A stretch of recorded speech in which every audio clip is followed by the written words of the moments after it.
Good morning, everyone. Welcome to the regularly scheduled meeting of the Board of Public Works for today, Wednesday, January 29th, 2020. Commissioner Villegas, Garcia, James, Davis, and Caloza are present. President James, you do have a quorum. May we start with Bureau introductions, please, starting with Bureau of Engineering. Good morning, Julie Allen, Bureau of Engineering. Good morning, Pamela Ostrander, Streets LA. Good morning, Pritpal Judge from Sanitation. Good morning, Eddie Chavez from the Bureau of Street Lighting. And good morning, Sefi Wiles, Bureau of Contract Administration. Good morning, Ted Jordan, Public Works General Counsel. Fernando Campos, Executive Officer. President James, we did receive one speaker card under general public comment. We have no commentary under the Neighborhood Council comment section. We also received a speaker card on item number 10, 11, and 13 for today's agenda. Okay, thank you. Let's take agenda items 2 through 7, which are our assessment hearings this morning in various council districts. Mr. Chavez, on 2 through 7. Good morning, Eddie Chavez, Bureau of Street Lighting. Items 2 through 7 pertain to lighting districts which we are creating in conjunction with private development projects. Ballots for items 2 through 7 were mailed on December 18, 2019. Ballots for items 2 through 7 must be received by the City Clerk's office by next Tuesday, February 4th, 2020. We have not received any objections to date on items 2 through 7. We are requesting for the board to adopt and forward items 2 through 7 forthwith to City Council. Thank you. Any questions at all on 2 through 7? There were no objections received on those, so I'll make a motion that we adopt 2 through 7, seconded by Commissioners Garcia and Davis. Any objection? Without objection, we'll adopt agenda items 2 through 7. Any issue sending 2 through 7 forthwith? We'll send 2 through 7 forthwith. Agenda item number 1, we have bids for a few various public works projects this morning. Dr. Campos on agenda item number 1. Thank you, Mr. President. Actually, Fernando. you know what, Dr. Campos? Before you do number 1, let's go ahead and take Comments. general public comment. Perfect. Dr. Bless you. Bless you. We're going to take general public comment first. Go ahead, Dr. Williams.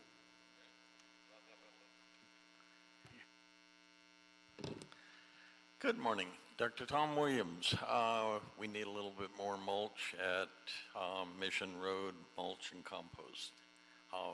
Pretty good use right now. Okay, we have a problem with Avenue 60.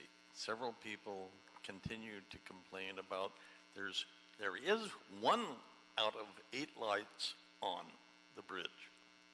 Now, being a bridge, no other lights available. That 1 light does not adequately illuminate the sidewalk and the travel lanes and could be subject of a negligence suit if there's an accident or somebody gets hurt. So we're quite concerned about that.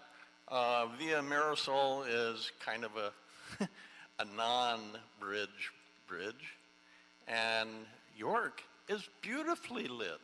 And thank you very much, probably because that's going to South Pasadena and maybe they contribute to it. I don't know.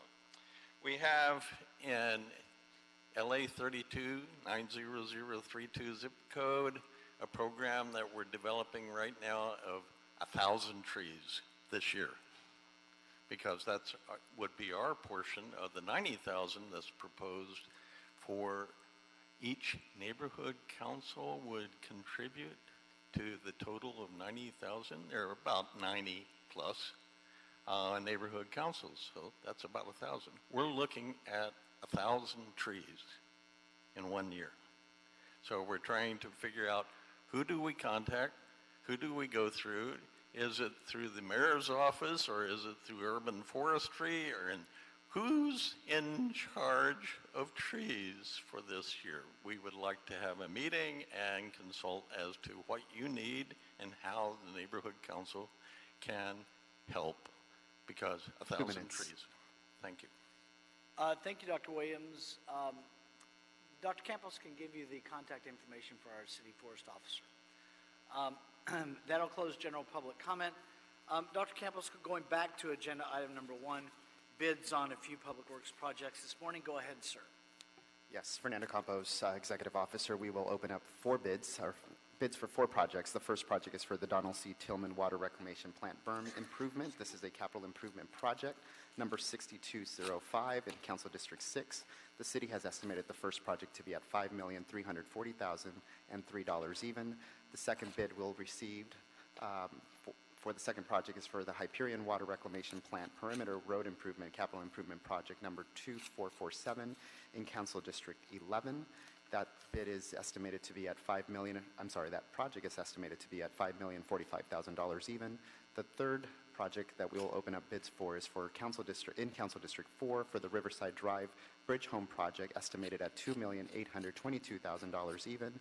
And the fourth and final project that we'll open up bids for is for the Aetna Street Bridge Home Project in Council District 6 with a cost estimate of $2,581,500 even. We will now begin to open up the bids for the first project. Again, this is for the Donald C. Tillman Water Reclamation Plant berm improvement project in Council District 6. We did receive four bids for the first project. The first bid is from ARC Construction Incorporated for a total bid amount of $5,244,119 even. That's 5244119 from ARC Construction Incorporated. Let me just say that one more time, 5244119 from ARC Construction Incorporated. The second bid received for the first project is from Lucas Builders Incorporated for a total bid amount of $7,596,870 even. That's 7596870 from Lucas Builders Incorporated. The next bid received for the first project is from Green Building Corporation for a total bid amount of $8,033,000 even. That's 8033000 from Green Building Corporation. And the fourth and final bid received for the first project is from Metro Builders and Engineers Group Limited for a total bid amount of $6,794,644 even. That's 6794644 from Metro Builders and Engineers Group Limited. Mr. President, that concludes the bid openings for the first project. We will now begin to open up bids for the second project. The second project is for the Hyperion Water Reclamation Plant Perimeter Road Improvement in Council District 11. We did receive 5 bids in total for the second project. The first bid for the second project is from Ford EC Incorporated for a total bid amount of $5,937,500 even. That's 5937500 from Ford EC Incorporated. The second bid received for the second project is from Shimmick Construction Company Incorporated for a total bid amount of $5,465,000 even. That's 5465000 from Shimmick Construction Company Incorporated. The third bid received is from Myers & Sons Construction Limited Liability Corporation, again Myers & Sons Construction LLC, for a total bid amount of $7,337,000 even. That's 7337000 from Myers & Sons Construction LLC. The fourth bid received is from Green Building Corporation for a total bid amount of $6,620,000 even. That's 6620000 from Green Building Corporation. The fifth and final bid received for the second project is from Clark Contracting Corporation for a total bid amount of $8,111,000 even. That's 8111000 from Clark Contracting Corporation. Mr. President, that does conclude the bid openings for the second project. We will now begin to open up bids for the third project. Again, this is for the Riverside Drive Bridge Home Project in Council District number 4. We did receive one bid for this third project.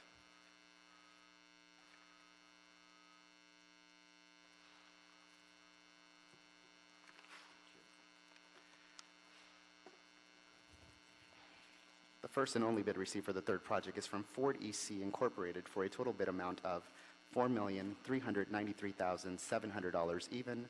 That's 4393700 from Ford EC Incorporated. Mr. President, that concludes the bid openings for the third project. We will now begin to open up bids for the fourth project and final project for today's agenda. That's for the Aetna AET&A Street Bridge Home Project in Council District 6. We did receive one bid. That bid is from Ford EC Incorporated for a total bid amount of $2,953,000 even. That's 2953000 from Ford EC Incorporated. Mr. President, that concludes the bid opening for the fourth project and all bids for today's agenda as well. All right, hang on one moment. Mr. Jordan?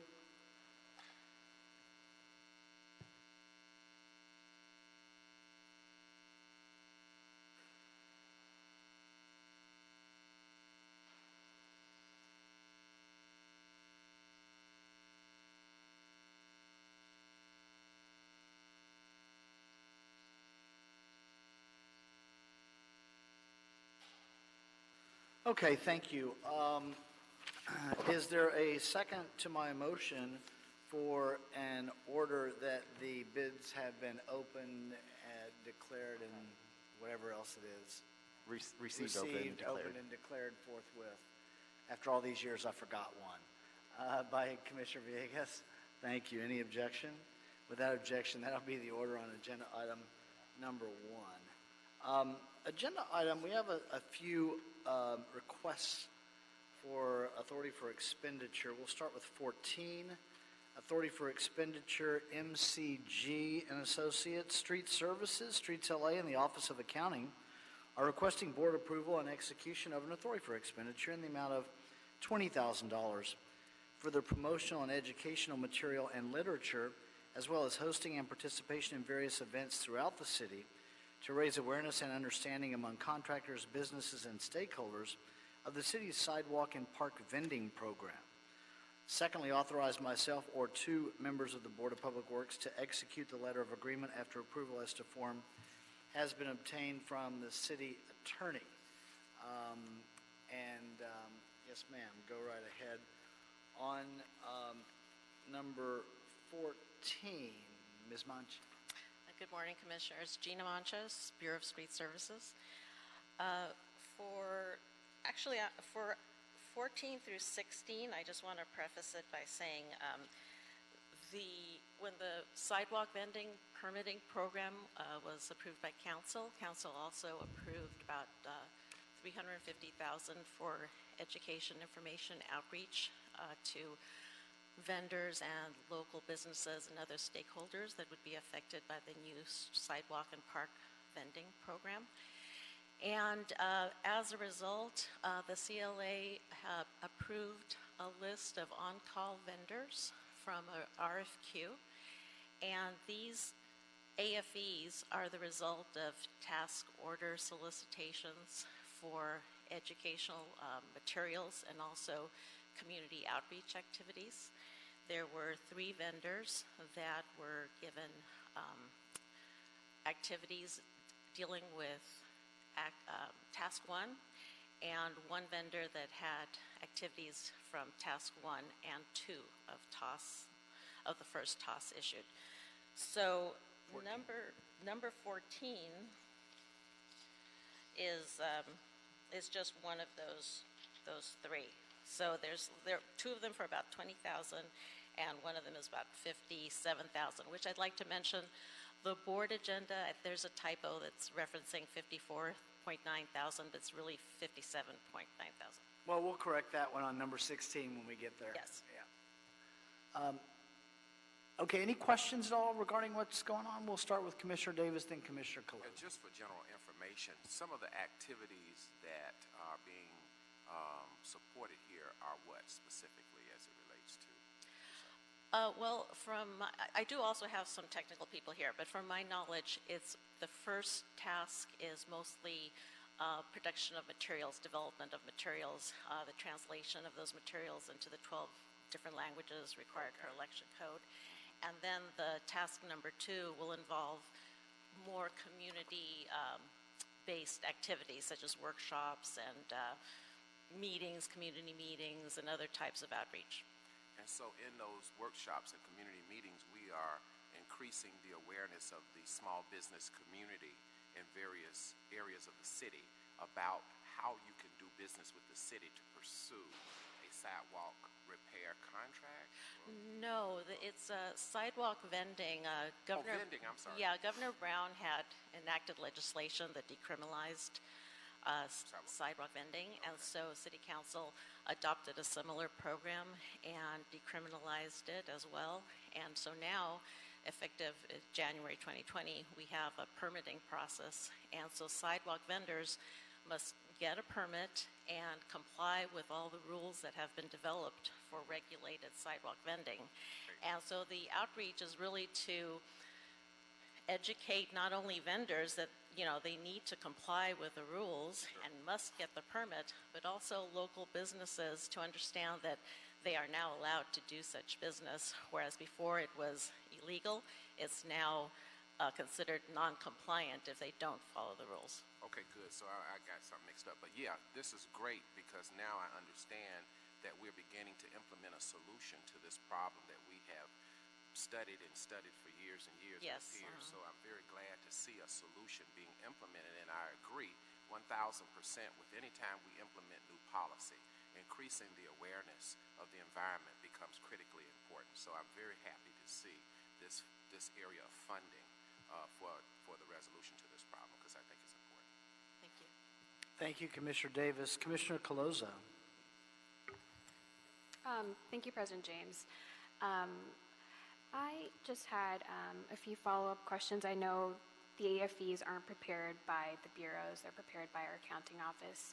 So it's sometimes there's some attachments that I wish, could be included, which is, again, not at the fault of, Streets LA in this case. That would be really helpful to understanding maybe the additional background information that you kindly added in your report, one of which was that this is, again, part of the on-call list that City Council approved that you guys solicited additional information from. Is that something that you can share with us after this meeting as well, just to see who's on that list? That would be helpful. Yes. As well as the TOS. And I'll ask this question now, knowing that it applies to all three of the AEs that you're going to be talking about. But can you just explain a little bit about, the language translation plan that these groups will be tasked with specifically? I just want to make sure that each community that is being impacted by street vending will have very different specific outreach needed and specific programming that we'll need to do on our part. And so I just want to hear a little bit more about that. Yes, that is the plan, and I have someone from Investigations and Enforcement Division to give you further details. Okay. Of the three vendors,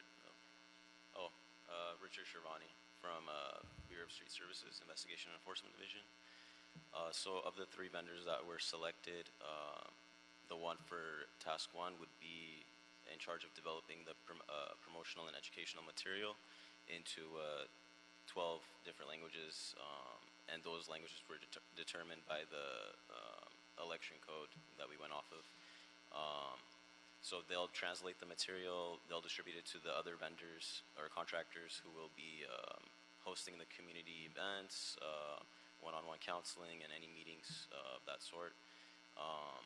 And the contractors who are also doing Task 2 will have interpreters at those meetings as well to cover the various languages that were addressed in TOS 1. In terms of the timeline of when they'll have like a plan by, do you guys have any indication of when that'll be? All of the translations? Or just the draft plan for doing all this additional education and outreach? I mean, it should all be done by March 31st. March 31st. Yeah. Yeah, I just asked so we can, it's a personal interest of mine, and I think for a lot of us on the board, and it's something that, because it was enacted through ordinance, that we unfortunately don't get to see it as often come across the board, since it goes directly to council and the related committees. So I just wanted to ask. But I don't think I have any additional questions right now. I know I have a meeting scheduled with David, so I have additional follow-up questions, but for your AFE, I don't have any other questions. Thank you. Okay. Thank you, Commissioner Caloza. Commissioner Villegas. Thank you, President James. Thank you for the presentation. I appreciate the information that you shared with us.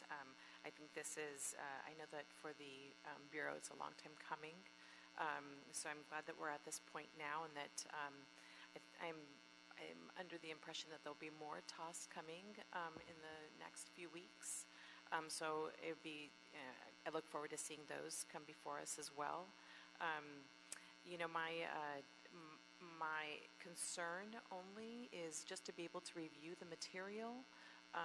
You know, as a representative for the Board of Public Works, I realize that your staff is very diligent and can be able to review that, but I just ask for a courtesy if this board can at least review the material, and then I guess you may already have this schedule lined up in terms of areas that we will be hitting up in terms of hot spots for street vending. If you can let us know those as well, that would be helpful. Just because it is a important issue. So I would appreciate that.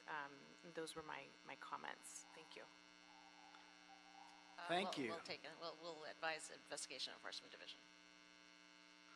All right, thank you. Is that a motion, Commissioner Villegas?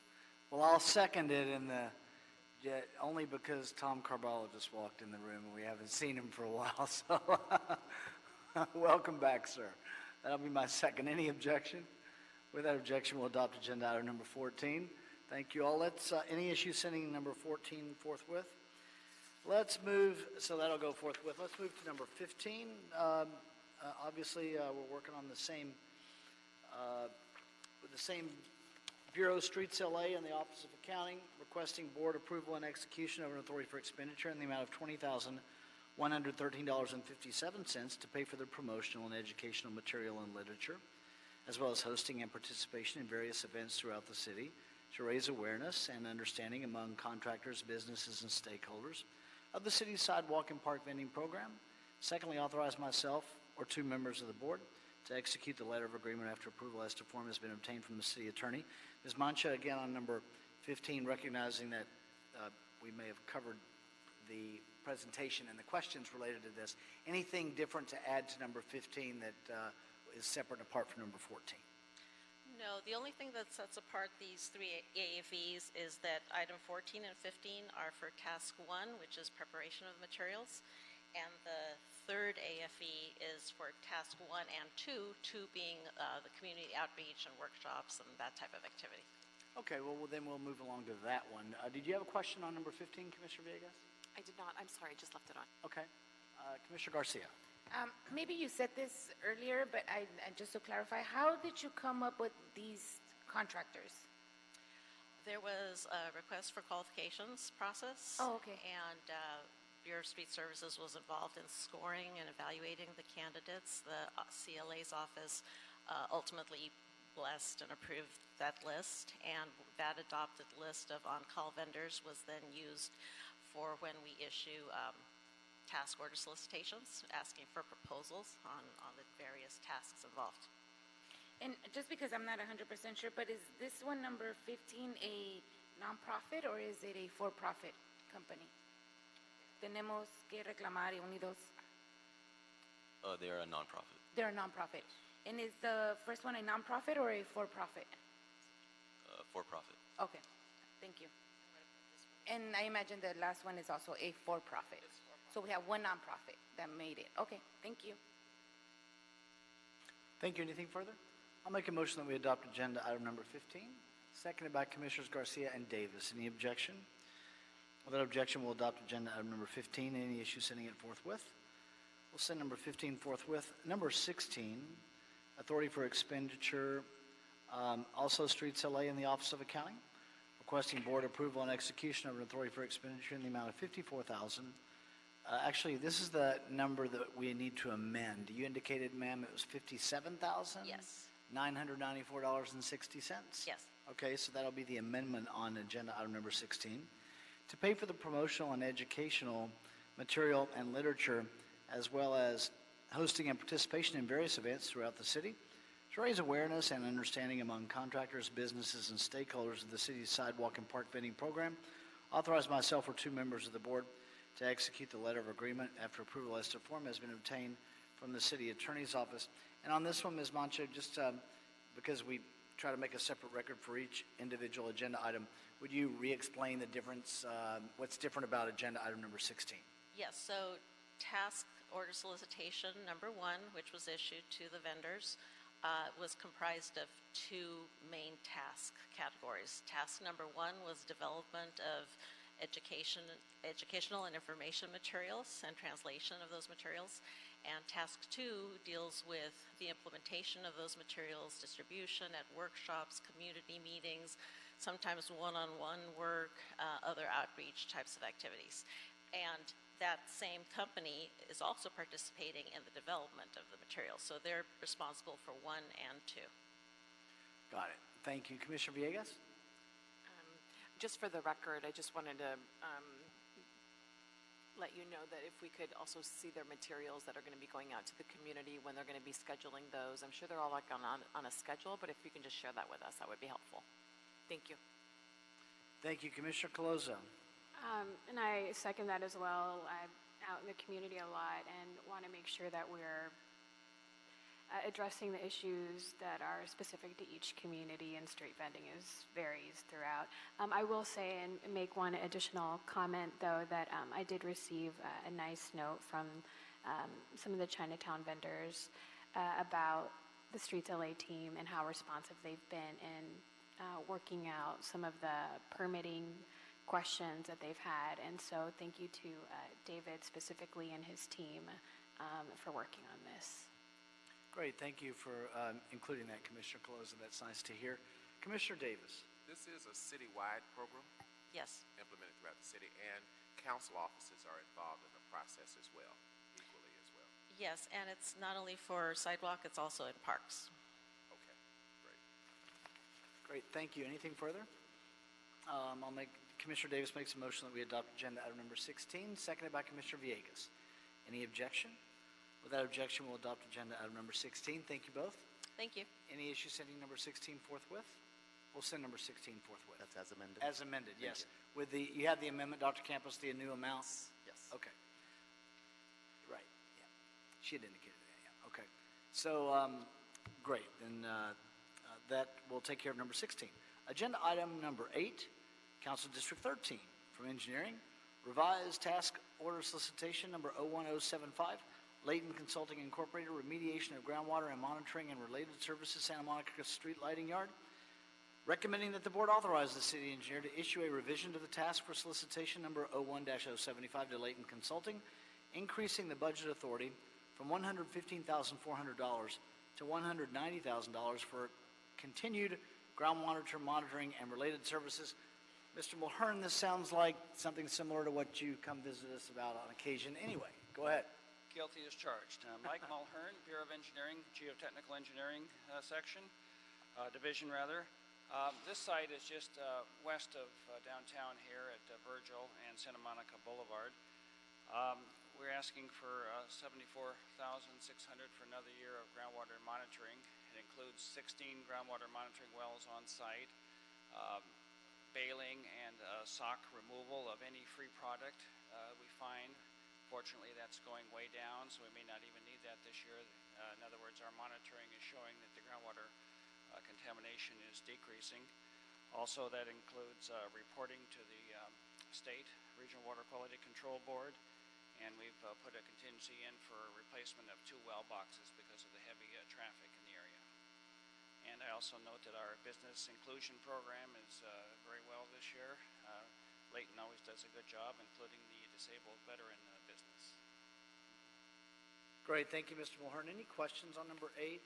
I'll make a motion that we adopt agenda item number 8, seconded by Commissioners Colozo and Villegas. Any objection? Without objection, we'll adopt agenda item number 8. Thank you, sir. Thank you. Any issue sending 8 forthwith? We'll send number 8 forthwith. Agenda item number 12 is a contract acceptance, Diamond Street Subsidence, Figueroa Building Street and Sidewalk Repair. Recommending that the board accept the contract. We had to continue this from last Friday, Ms. Wiles. Thank you for your cooperation there, of course, and so let's hear it today. Yes, good morning. Seffi Wiles, Bureau of Contract Administration, requesting the board accept this contract. On April 26, 2017, an emergency geotechnical structural construction services contract was awarded on a competitive basis to Mike Perlich and Sons in the amount of $788,554 even, with a not-to-exceed limit of $875,000 even for the Diamond Street Subsidence Figueroa Building Street and Sidewalk Repair Program, or project. The contract was executed and its notice to proceed was issued on August 9, 2017, with all work being completed on June 26, 2018. The work was located east of the intersection of Diamond Street and Fremont. The ground was settling along the gutter on the north side of the street, causing cracks in the sidewalk and allowing water to pond. This project remediated the roadway subsidence and restored the pavement to its original elevations.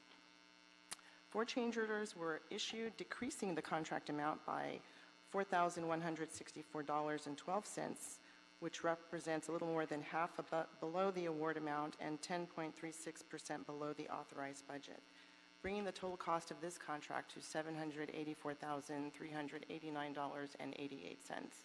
A request to release retention funds were processed in July 2018, and there are no funds disputed or withheld, therefore no funds are due the contractor. Thank you. Any questions from Ms. Wiles on agenda item number 12? Then I'll make a motion that we adopt agenda item number 12, seconded by Commissioner Caloza. Any objection? Without objection, we'll adopt agenda item number 12. Thank you, ma'am. Any issue sending 12 forthwith? We will send number 12 forthwith. Agenda item number 9 is from Council Districts 1 and 13, a task order solicitation number 12-073B as in boy, Fugro USA Land Incorporated Geotechnical Engineering Services for Taylor Yard Bikeway and Pedestrian Bridge over the Los Angeles River project. Recommending that the board authorize the city engineer to issue a revision of the task for solicitation number 12-073B to Fugro USA Land, increasing the budget authority from $150,000 to $295,278,000 for geotechnical engineering services during construction for the Taylor Yard Bikeway and Pedestrian Bridge over the Los Angeles River project. Mr. Schmidt on number 9. Good morning, President James, Commissioners, Bureau Representatives, Mr. Jordan, Dr. Campos, Patrick Schmidt, Bureau of Engineering. As President James noted, we're here seeking a revision to task order number 12-073B to increase the budget authority from $150,000 to $295,278,000 for geotechnical engineering services during construction of the Taylor Yard Bikeway and Pedestrian Bridge over Los Angeles River. On November 27, 2017, the Board of Public Works approved the pre-qualified on-call list of 11 consultants. When we sent the original TOS out for this project, it was sent out to all 11 firms on the list. We received proposals from 8 of the 11 firms, and of the 8 firms, Fugro was selected for this task. The proposed 400-foot-long bridge will be used for pedestrians, bike traffic, and emergency vehicles. The bridge foundation system consists of an abutment wall at each end and a pier wall in the center of the river. I think you all have a rendering of the proposed bridge showing the foundation system with the center pier wall in the middle of the river. Both the abutments and the pier walls are supported on cast and drilled hole concrete pile foundations. The total construction cost is expected to be on the order of $22.3 million. Construction began in April of 2019 and is scheduled to be completed in April of 2021. Construction of the pier wall, which is in the river channel, is being performed under a permit that was issued by the United States Army Corps of Engineers. This permit only allows construction between the months of April through October. And this permit also requires that geotechnical observation be performed during all work within the river channel. The construction of the pier wall requires an approximately 22-foot deep excavation, With the anticipation of shallow groundwater being in the river channel, the Bureau of Engineering specified on the project plans that a watertight coffer dam was to be constructed to facilitate the construction of the pier wall. However, the contractor, based on his means and methods, decided to pursue the construction of the pier wall using an open excavation. He was going to try to dig down 22 feet and control the groundwater by pumping the water as he was digging down. Unfortunately, he was not successful in obtaining that. Ultimately, he was only able to dig down on the order of 6 to 7 feet. There was just too much groundwater flowing into the excavation. He did spend a considerable amount of time trying to implement that method of construction. Once he realized that wasn't going to work, he switched over to a non-watertight construction, a non-watertight dam, which he was able to construct that, but it did take a considerable amount of time dealing with the conditions in the river channel. So it did take much more time, which we had our consultant out there monitoring and observing and documenting that work. In addition to that, the contractor, due to the same ground conditions and shallow groundwater, experienced a lot of trouble trying to construct the pile foundations. Ultimately, one of the piles within the center pier had to be rejected based on the quality test that didn't meet the project specifications. That pile would need to be replaced with additional piles when construction resumes this coming dry season, all requiring additional time for the consultant to be out there. This task or revision request that we have before you is expected to provide all the necessary geotechnical construction monitoring, testing, and reporting to complete the project. This task is subject to the Business Inclusion Program outreach requirements. The city has set anticipated participation levels of 13% minority-owned business enterprises, 4% women-owned business enterprises, 25% small business enterprise, 8% emerging business enterprise, and 3% disabled veteran business enterprises. Based on the last invoice we received from Frugo dated October 29, 2019, unfortunately, they've achieved 0% MBE and WBE, 18.9% SBE and EBE, and 0% DVBE. For this revised task, they are pledging an MBE participation level of 12.76%, WBE participation of 0%, and SBE and EBE participation of 21.03%, and DVBE participation of 0%. Funding for this request, an increase of $145,278 for a total not to exceed amount of $295,278, is available in Engineering Special Service Fund number 682, Department 50, Appropriation Unit 50, PVCW. That's the conclusion of my report. Thank you, Mr. Schmidt. Very thorough. Any questions? We'll start with Commissioner Villegas. Thank you, President James. Just for clarification, the bridge isn't going to be finished until 2021? Correct. And if you can review one more time the issue of drilling down into our groundwater table, and then the safety issue in terms of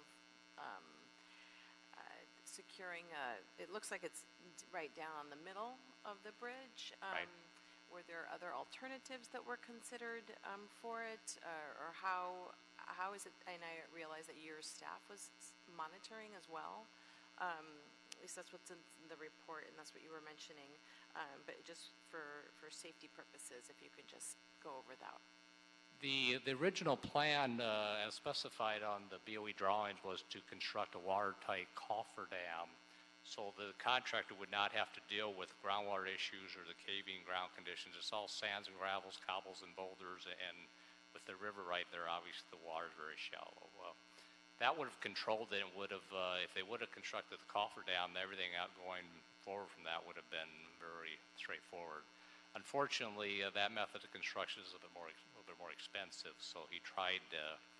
If he could have done an open excavation and just pumping the water, it would have been less expensive for the contractor. That's why he proposed that and tried to pursue that. Unfortunately, there was just too much water coming in. He couldn't pump the water fast enough to control it. So he then opted out after considerable effort trying to do that. He decided to go to a non-watertight coffer dam, but during the construction of that, you still got to deal with the groundwater, which was just a slow process. So ultimately, it all worked out. Unfortunately, the fact that they didn't complete the construction during the last dry season between April and October, right now the work is on hold until after the rainy season's over. So we anticipate that they have to reconstruct the coffer dam again, which is going to obviously take more time for the geotech consultants to observe that reconstruction. And then they got to replace one of the piles with some additional piles. So there's been a redesign done of the foundation system, which is ready to go. And then we anticipate they're going to work very hard to make sure they can get all the foundations constructed during this next upcoming dry season, so they don't have to wait till the following season. So once they get the foundations done, the river channel, they should be able to continue with the construction year-round. Thank you. Thank you. Anything further? I'll make a motion that we adopt agenda item number 9, seconded by Commissioners Davis and Garcia. Any objection on number 9? No objection on number 9. Thank you, sir. Yep, thank you. Any issue sending number 9 forthwith? We will send number 9 forthwith. Agenda item number 10, construction order for sidewalk repair program. Council Districts 1, 2, 3, 4, 5, 6, 9, 10, 12, 13, 15, package number 55, emergency pre-qualified on-call geotechnical structural construction services contractor list. Recommending that the board authorize the city engineer to issue a construction order and a notice to proceed for the project to Jilk Heavy Construction Incorporated in the amount of $3,554,506.50 with a not to exceed amount of $4,265,408, including contingency. Dr. Williams on number 10.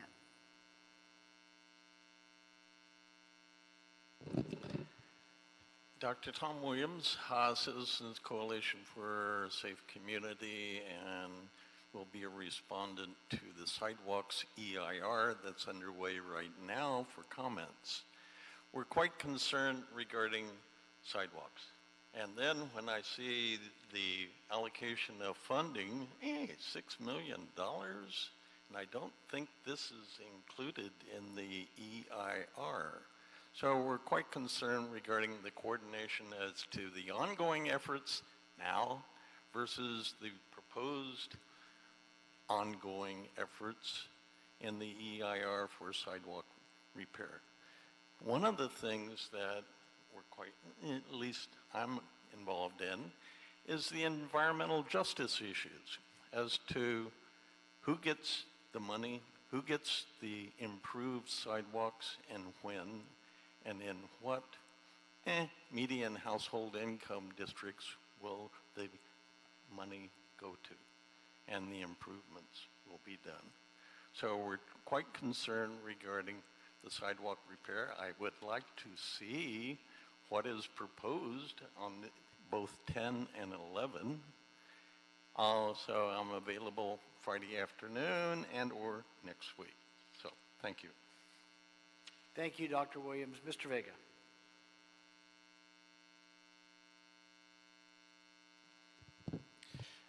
Good morning, Robert Vega, Program Manager for the Bureau of Engineering Sidewalk Repair Program.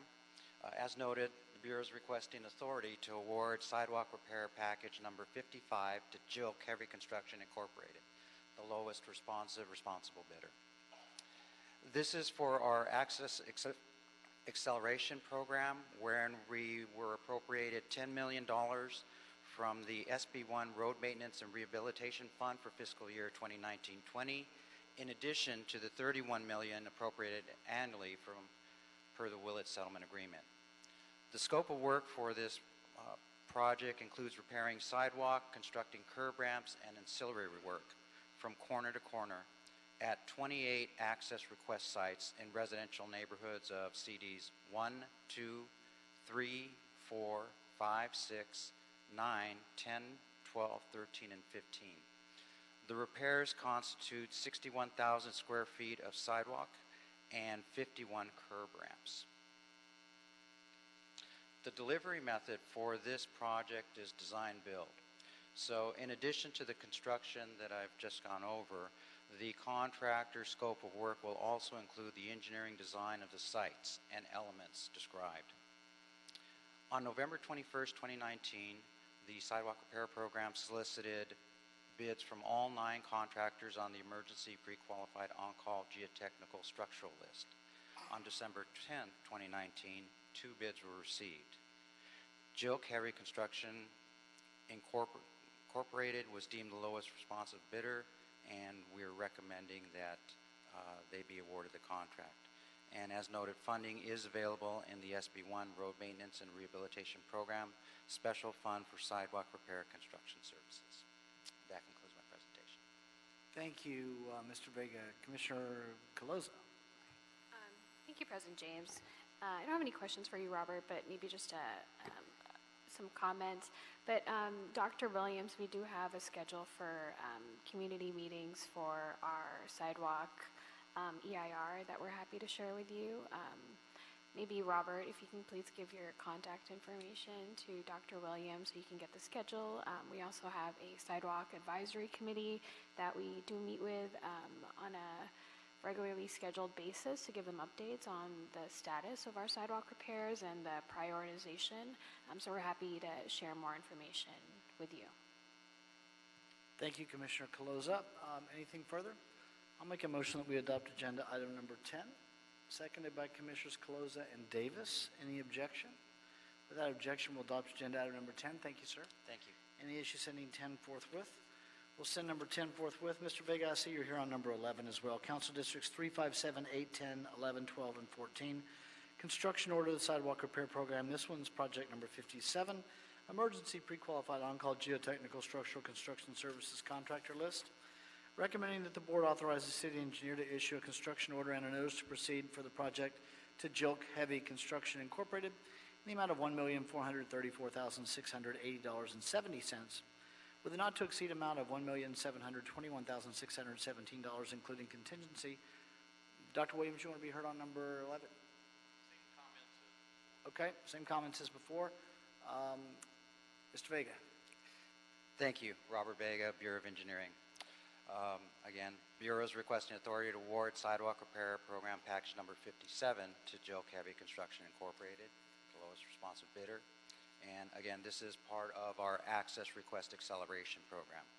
The scope of work includes repairing the sidewalks and constructing curb ramps at 19 access request sites in residential neighborhoods of Council Districts 3, 5, 7, 8, 10, 11, 12, and 14. The repairs for this project constitute 18,000 square feet of sidewalk and the installation of 8 curb ramps. The sidewalk repair program solicited bid from all 9 contractors on November 20th, 2019, and on December 12th, 2019, 2 bids were received. Joke Heavy Construction Incorporated being deemed the lowest responsive bidder. The Bureau is recommending that the contract be awarded to Joke Heavy Construction Incorporated, and funding is available in the SB1 Road Maintenance and Rehabilitation Program Special Fund for Sidewalk Repair Contractual Services. Thank you. So, Joke was 20% high on agenda item number 10, which is just barely outside of our we ask questions range. They're 37.9% high here. What is your thought on that, and is it something that that you all are still recommending that we go forward with, given the added cost over and above the city engineer's estimate, and given the lack of bids, the number of bids that we got, the range of the bids, is it possible that our city engineer's estimate might be a little off? Yes, it might be a little low.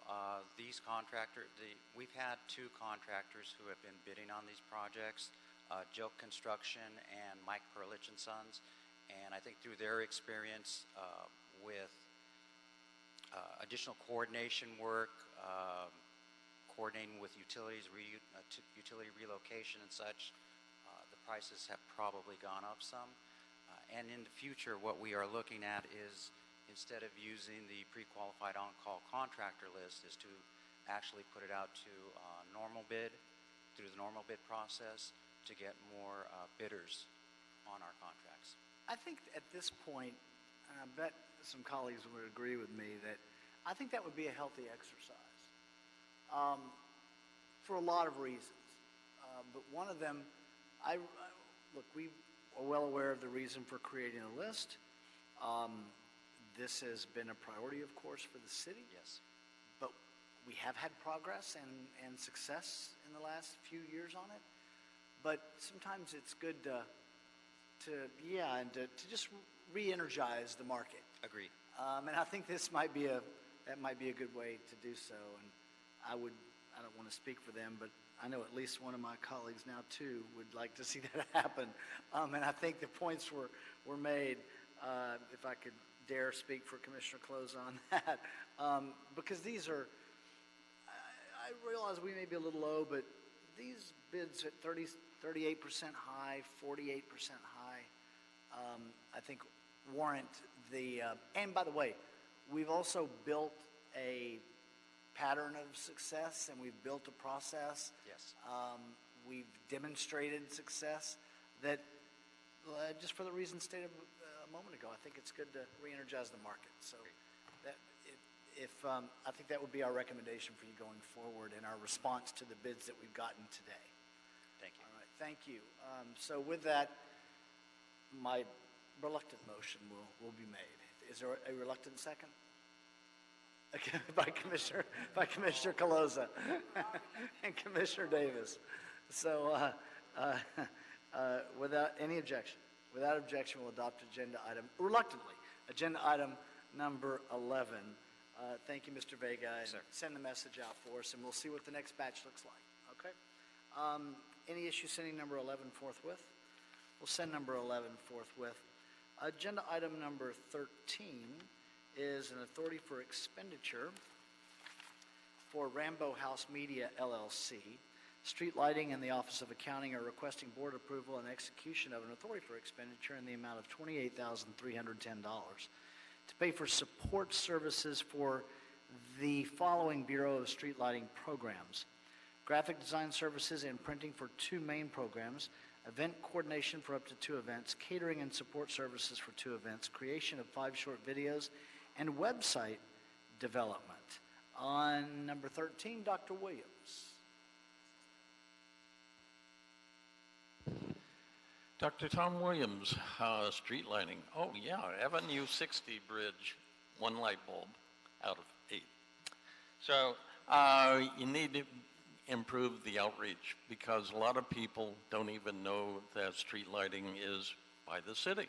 So we're quite concerned about, in this list of things to do, get a website started first, and then get everything on it, even put in status report, so that we know where you're going and how you're going to get there. And maybe the 99 neighborhood councils can help in this, because we get complaints from people, especially the older ones. The 1922 through 30 lighting is special, and number of lumens per square foot, kind of sketchy. So we're quite concerned about neighborhood councils' involvement, but get it online first, and then put everything else on this list in the website, so that we can see what's going on, how we can contribute, and how to improve the whole situation. There are 99 neighborhood councils. Each one has at least 20 people involved. Free. Thank you. Thank you, Dr. Williams. No other speaker cards on number 13. So, Mr. Chavez, I understand you're going to handle 13 for us. Eddie Chavez, Bureau of Street Lighting. The Bureau of Street Lighting is increasing outreach services that will include website enhancement, video services, and other materials that require design, editing, and documents available for public consumption. In addition, the Bureau will be hosting a conference in June 2020 that will require services. On November 8th, 2019, the Bureau of Street Lighting received a proposal from Rambo House Company that will provide the services outlined in the letter of agreement. I'm sorry, Mr. Chavez, what date On November 8th of 2019? of Okay, 2019. go ahead. The company will provide a unique and technical service for a temporary duration, for which the use of competitive bidding for such services is not practical or advantageous, nor reasonably practical compatible with the city's interests. Thus, per the City of Los Angeles Charter Section 371E2 and Section 372, this letter of agreement is exempt from competitive bidding and competitive proposal. The company shall provide all labor, materials, permits, and equipment to perform the following functions: video creation, which includes EV chargers on streetlights, how to report a light out, and what is copper wire theft; co-location programs, which includes letting carriers know how to install on our poles; smart city programs, what is smart city, how to get a streetlight on your street. The large event coordination is for 100 to 150 attendees, and there's a 30 to 45-day planning time for location, outreach, advertisement of the event, and publication of the event. The small event is for up to 50 attendees. Event banners, stage banners for use behind podium. This includes design, consultation, printing, and delivery of the banners. For pull-up banners, this includes a total of 2 pull-up banners for the events. This includes the design, consultation, printing, and delivery of the banners. Also, strategic planning will be needed. LA City LiPo Contest Program books. This includes structure and placement of content for a 40-page brochure. This includes a brochure with color, full bleed, and printing up to 50 books. Catering services for one event per food for event attendees of up to 100 total. Food will include drinks, pastries, fresh fruit, utensils, napkins, and plates, and includes the setup. Website development. Design, build, and activate new website system with video player. The website will include a map and be video player ready with enhanced graphical design photo images. And that concludes, if you have any questions. Just a couple of questions, Mr. Chavez, either for you or even Commissioner Garcia as the liaison to street lighting. I know we worked with Rambo before. Are they helping us with the street lighting design, the street lighting competition? Okay, and we've been satisfied with their work on a number of different occasions, correct? Yes. That's right. Okay. Yes. All right. And it's $28,000. So. That is correct. And in the letter of agreement is a breakdown if you guys. Right. I saw that. Okay. Thank you. Mr. President, Fernando Campos, Executive Officer, just because there is an attached letter of agreement, I'd like to make the recommendation that the board consider to approve this as amended to authorize the president or 2 members of the Board of Public Works to execute the letter of agreement as attached. I would accept that amendment, of course. Commissioner Coloza? Thank you, President James. Do you want to, Eddie, share just a little bit more information about your current website for the general public, and to Dr. Williams' question, and maybe when we can anticipate to have a new, newly renovated website? Sure. Okay. We'll actually give you a business card as well if you have any questions. But yeah, you could go currently. A lot of this information, as far as like getting how to get streetlights for the public, how to obtain new streetlights, how we start the program of the utility program. Many constituents, the public don't know the difference between the lights that are attached to the power poles, the wooden poles versus the concrete cement and decorative poles, all the decorative poles and so forth are street lighting. That explains it on there as well. There's a section for how to get involved with the LED program for the public, right? You could go to bsl.lacity.org. As well, we have just a lot of general information. It breaks down from our current LED program to how to obtain street lights, how to report 311, how to report an incident for through our 311. It has a link that directs it to it. And as far as the new website, it looks like this program is up to August 31st. So if we go based on that date, so we're looking around August, September, we should have some type of enhancement on our website. So. That's right. Yes, thank you. Thank you, Eddie. You're welcome. Hopefully that answers some of your questions for the time being, Dr. Williams. Thank you all. So that'll be my motion as amended, recommended by Dr. Campos. Is there a second by Commissioner Garcia and Commissioner Villegas? Any objection? Without objection, we'll adopt 13 as amended. Any issue sending it forthwith? We'll send it forthwith accordingly. Thank you all. Is there a second to my motion that we approve the meeting minutes from the meeting of Wednesday, January 22nd, 2020 by Commissioner Villegas? Any objection? Without objection, the meeting minutes will be approved. Dr. Campos, have we cleared the desk of voting items? Yes, you have. All right, that takes us to our one, I think, oral report today. We have our 6th Street Viaduct update from the Bureau of Engineering. Julie Allen. Good morning. Good morning, Julie Allen, Bureau of Engineering. Do they all have a copy? I think you're getting a hard copy of what's being displayed What's up on the screen. Great. So I'm here today to present the quarterly report for the 6th Street Viaduct Replacement Project. The last time, wow, windy. The last time I was here was August of 2019, so I'll be providing an update of the project status since that time. What I'll first start with is a schematic overview of the project and the status.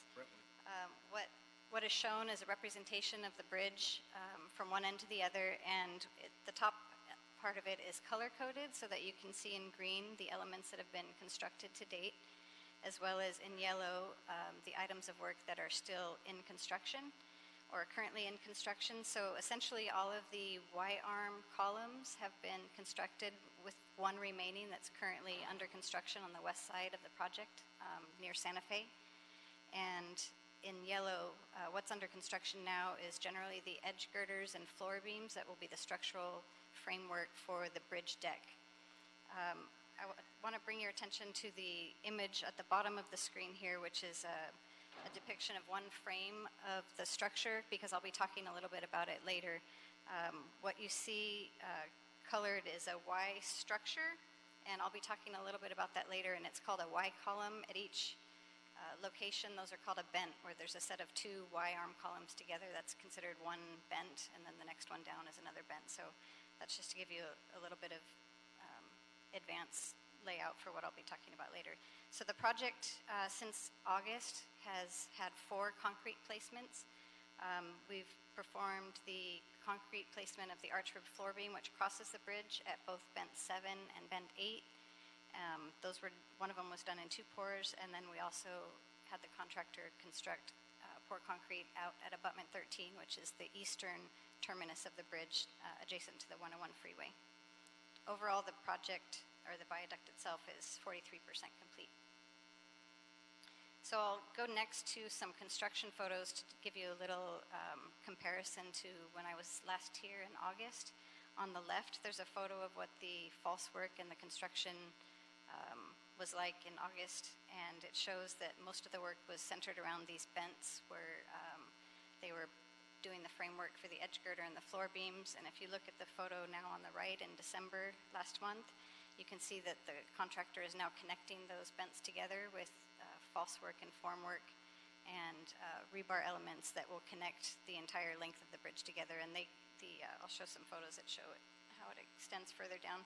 This is kind of a side view photo with the 101 freeway on the right side of the photo, and you can see now that the bents are connected together, and you can see some of the floor beam formwork in the middle that will show how that the formwork will eventually become floor beams for the bridge. The next photo is just zoomed out a little bit more. It shows the entire bridge span from the east end at the 101 freeway to the western terminus on the west side of the LA River and the railroad crossings there. So the next photo, I just wanted to highlight a little bit. I've talked before about the interactions we have with the railroad for this project. We have 19 active railroad tracks that we cross as part of the project that includes 5 different rail agencies. They all have different schedules, different needs of the yards. What's shown in the picture here is some of the ways that we do work in the railroad right-of-way. On the left side, you'll see when we had a full weekend closure, and this includes both UP, Railroad, and Metrolink operations, and we are given access for an entire weekend. They shut down all of the rail operations in the UP yard, and we do allow trains to go through on the left 2 tracks there. And during that time period, the contractor is able to provide false work erection and the soffit, which is the flat area you see on the top, to be able to allow the contractor to now have access across the top of the tracks while the trains still function underneath. So it's just a little bit of a detailed view of what happens when we work in the railroad right away. The next slide is information from the Bureau of Contract Administration. They monitor the project labor agreement for the contract. They reported as of December the apprentice utilization is 23%, the female utilization is 5%, and the disadvantaged utilization is 11%, which exceeds the goal established in the PLA of 5% disadvantaged labor. So the next slide is the project budget as well as the expenditures that we've had to date. The overall project budget that's approved by council is almost $488 million. I want to point out that of that amount, about $428 million, or about 88%, is federal and state grants, so that the city's portion of the funding for this project, based on the current $488 million budget, is 12% or $49 million of the overall total. Expended to date is about $306 million of the $488. The majority of the design and right-of-way expenses have already been expended. The remaining is the construction costs and the construction support costs. We have $181 million remaining to expend, and of that, about $13 million is in contingency. So for change orders to date, as of this quarter, we have a total of $3.756 million, roughly, in change orders that have been executed for all of the 9 packages altogether, which represents about 1.4% overall construction percentage. Since last quarter, or when we did the last report, it's actually a reduction of a little over $3 million, and that was due to implementing the change order that reduced the scope in one of the packages that the board approved last year. It was for removal of a BSS yard construction out of package B. I do want to highlight that SSW has submitted claims and potential claims that exceed $50 million. So the low change order percentage isn't necessarily an indication of the overall change orders that are potential for the project. I'd like to point out that the city and SSW are in dispute over the total cost of the extra claims that they have submitted, and we are continuing to negotiate and work with SSW to see if we can have a resolution to these outstanding disputed items and avoid litigation. Can you clarify? Can I ask one quick question? Of course. You said, I don't know if this could be, well, let me just ask my question. You said that it's city and SSW are trying to have a resolution, and is the claim you said $55 million? The claims that have been submitted have exceeded $50 million, but they have indicated verbally that there are potential claims that could exceed much more than that, but they haven't been officially submitted as part of the contract. And can you, what is the point of contention? What is the claim over? Commissioner, if I may just interject, there's as you might expect, a variety of discussions. Yeah. Um, I went I ahead and asked hesitate to my... get into I too much into understand. details I went here, ahead and so- asked my questions because she brought it up. No, I understand. So, But I'm going to ask that, some of the details may be better provided in a separate briefing understand. because of the nature of the discussions. sure. Okay. Okay, I will move on now to the schedule.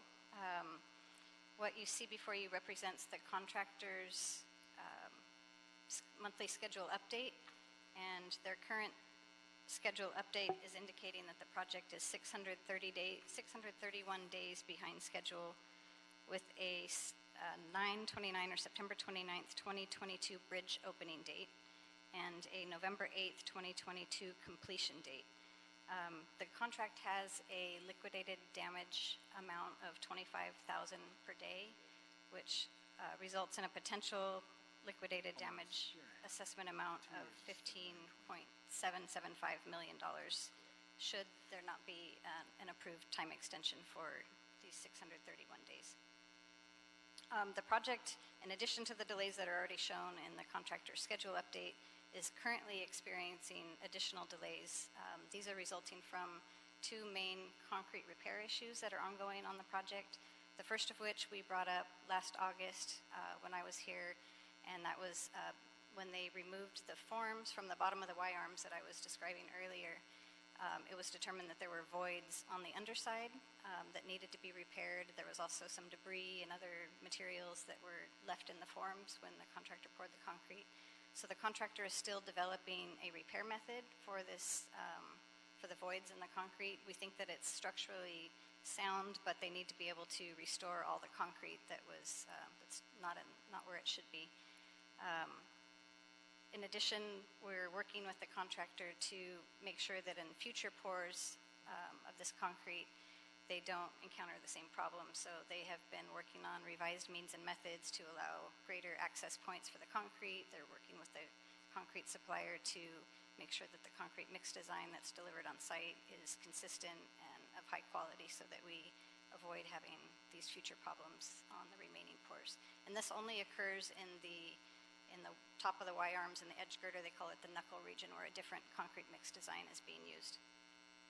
The second item that is potentially affecting the schedule that's holding up any further concrete pours is due to the fact that it was determined in August, late August, that the Y-arms, I'm going to use my hands here again, the Y-arms settled more than they should be. And what happened that we understand from the contractors, that the false work, the temporary supports that are holding up those Y-arms compressed or deflected more than what they expected. It's still a safe condition, but the deflection of a couple inches that was unexpected allowed the Y-arms to basically settle down, and they got some cracks in the top portion of it. So originally the contractor was intending to jack the concrete back up, put jacks under each one and lift it back up to restore it. But it was more recently determined that it would be acceptable and it would restore the structural integrity if they inject epoxy into each of the cracks that have occurred, and when they pour the remaining concrete in the bridge, it's structurally sound. And both the contractor's construction engineer as well as our engineer are doing a thorough review to make sure that the bridge is 100% structurally sound and meets all the intended quality of the bridge. So due to the challenges that they're having, the Bureau of Contract Administration is holding payment for these non-compliant elements that have been constructed until the contractor completes the restoration of both the voids as well as the cracks that have occurred, and then they will release those payments. The last thing I wanted to mention is the board heard an appeal of a claim on Package 4 from Condon Johnson and Associates in August of last year, and the board denied the appeal, and that subcontractor, Condon Johnson and Associates, has filed a lawsuit against the prime contractor, Skanska, Stacy and Whitbeck. At this time, the city is not a party or a defendant in that lawsuit, but we've been notified that the contractor, SSW, plans to file a cross-complaint against the city when they respond to the I'm sorry, lawsuit. the knocking knocked out what you said. Would you repeat that? Absolutely. So, although we are not a party currently to the lawsuit between Condon Johnson and SSW, we've been notified by SSW that they intend to, when they respond to the the lawsuit include the city in a cross-complaint for the lawsuit. Okay. So that completes my presentation for today. I'd be happy to answer any questions that you have. Well, any questions that we have that would not force us into a closed session? As I see Mr. Jordan looking at me with a friendly smile. So we'll start with Commissioner Davis. Yeah, all of a sudden everybody's lights go off. Well, I will just say that I appreciate the report and a couple of things in terms of the scheduled completion date. We're probably about a year and a half off, somewhere approximately there, in terms of our initial anticipated date of completion. Is that pretty correct? We're almost 2 years behind the original that's what I completion date. So we're almost 2 years behind. This is obviously a dynamic project, and certainly when we look at some of the quality control issues which you have discussed, I think that we are working based upon what you have shared with us to resolve most of those issues that we can, notwithstanding the legal challenges. But even as we look at both the administrative solutions that we are putting in place to resolve some of the quality control issues on one hand, and yet our attorney and the city attorney's office will deal with those other legal issues. When we look overall at the project, this is or has been in the past reported as one of the largest federal public works projects in the country. Is that true or not true?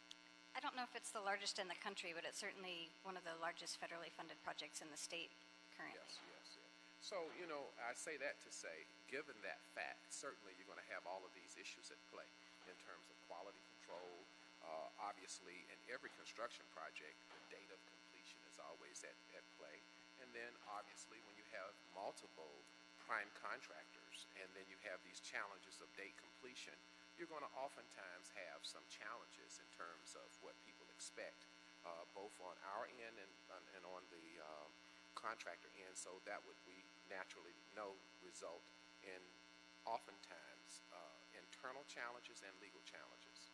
Having said all of that this is certainly, we can conclude, one of the largest projects in the state of California, public projects. And we are, I guess, fortunate to have the support of the federal government and the significant funding that we've been able to enjoy. And also, we've been challenged to effectively manage this. And I have no doubt that we will be successful in implementing solutions to such a gigantic project. My concern is to be able to measure and understand what kind of benefit these dollars have had in the economy in Southern California. In other words, specifically, how have we been able to include small businesses in this project, most of whom are coming from this area? Have we been able to do that in ways that we have made a difference, would you say, in this region in terms of this work? This is civil engineering work, I would suspect. And how have we been able to make an economic impact thus far?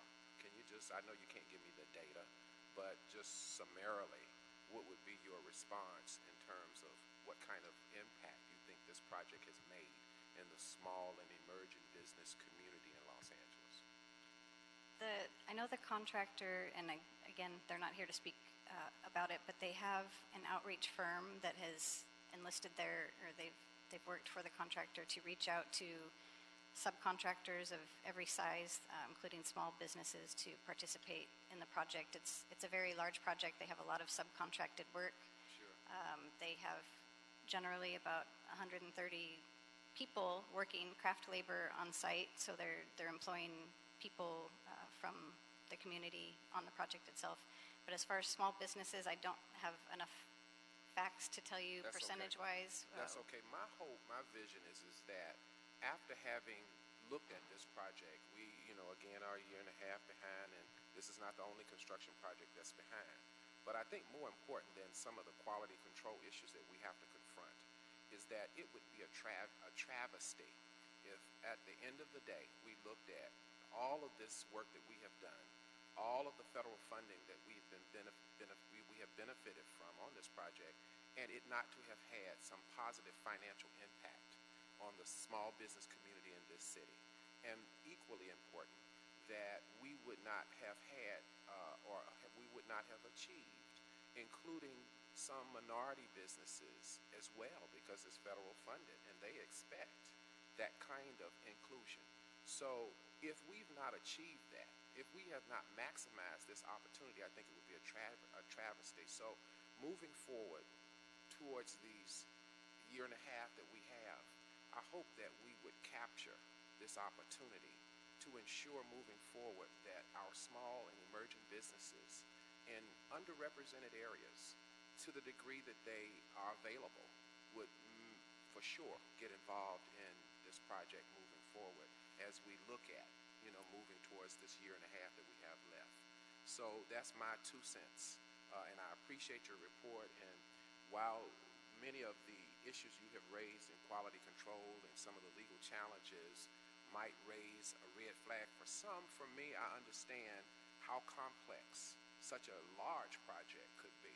And so I have no doubt, as I said earlier, that we will continue to vigorously implement solutions, even on the legal end, to this project. And what I want most from this project is to make sure, in conclusion, that we maximize the small and emerging business community in the underrepresented areas of the city of Los Angeles, so that we can look back with pride that this big federal project, with all of its money and all of its impact and size in the state, was a benefit to those who've not traditionally been involved. Thank you. Thank you. Thank you, Commissioner Davis. Commissioner Villegas. Hi, thank you, President James. Just a quick question. You mentioned that one of the delays were the Y-arms and the, I guess, the compression and the cracks. And you mentioned also like a corrective action or ways that you were going to try to reinforce. And my question is that practice been done elsewhere? Yes, we actually, to ensure that we were restoring the bridge to its structural integrity, we hired a concrete expert that is well-versed in past restoration of concrete through epoxy injection. We've brought them on to advise the city and to review the plans submitted by the contractor to ensure that all the work being performed will be in accordance with standard practices and will achieve the intended goal. And they'll actually be out there when the contractor is working as well to represent the city, because it's a specialty field and we want to make sure that we're using the best resources we have to make sure it's done correctly. Okay. Thank you for that. These experts know, they've seen other types of similar, type projects in the past?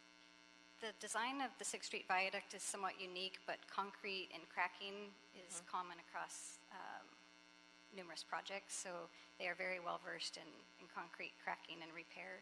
And between their input and the engineer of record, HNTB, as well as the engineer from the contractor side, we're ensuring that everybody's working together to do full analysis and make sure that they're making sure that the plan is properly developed and implemented, and then the designers are making sure that it's calculated properly and that the impacts on the structure are validated.